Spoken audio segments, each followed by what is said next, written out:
साहब, कहां है आपकी तब्दीली? नया नया नया, क्या नया कर दिया है आपने? सुनो चाचा सुनो। मैडम जी, याई रे जोर से सुसु आई रे, तुतक तूतिया बाहर जाके मुतिया।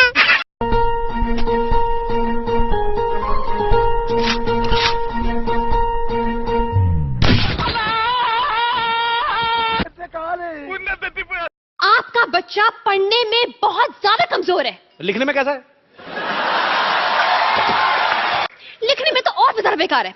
मतलब उसको अपनी खुद की राइटिंग की समझ में नहीं आती है। अरे वाह, मेरा बच्चा डॉक्टर बनेगा। 10 रुपया दे दे बाबू, गर्लफ्रेंड से बात करेंगे। अरे वाह, भिखारी ने गर्लफ्रेंड बनाया? नहीं, गर्लफ्रेंड ने भिखारी बनाया। सपना को हमरे हवाले कर दे और निकल जा। इस रिश्ते का नाम तो नहीं पता, मगर मोहब्बत की कसम मैंने अरुण और सपना को मिलाने की। खड़े हो जाओ बेटे, बताओ औरंगजेब भारत कब आया था? औरंगजेब कब आया था? आया तो था। प्लीज बोल ना, डब्बे में डब्बा, डब्बे में। क्यों बोलूं मैं?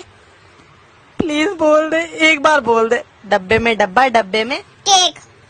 तू चुड़ैल अपनी शक्ल आईने में देख।